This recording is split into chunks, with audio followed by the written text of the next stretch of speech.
અમદાવાદ અને વડોદરામાં ફરી બોમ્બની ધમકીભર્યા ઈમેલ મળતા તંત્રમાં દોડધામ મચી છે. અમદાવાદમાં લગભગ 16 જેટલી સ્કૂલોને ધમકીભર્યા ઈમેલ મળ્યા છે.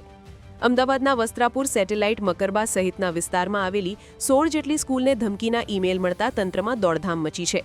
બોમ્બની ધમકીને પગલે સ્કૂલને ખાલી કરી દેવામાં આવી છે અને તંત્ર દ્વારા સઘન તપાસ કરવામાં આવી રહી છે.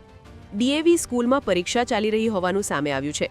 સ્કૂલ દ્વારા વાલીઓને જાણ કરવામાં આવી છે. સ્કૂલની બહાર સિક્યોરિટી દ્વારા કોર્ડન કરી દેવામાં આવ્યું છે.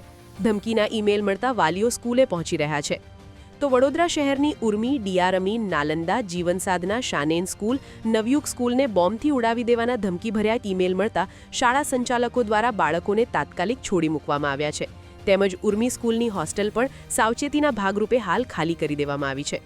શહેરના ઉચ્ચ પોલીસ અધિકારીઓ સહિતનો મોટો કાફલો ઘટના સ્થળે દોડી આવ્યો છે.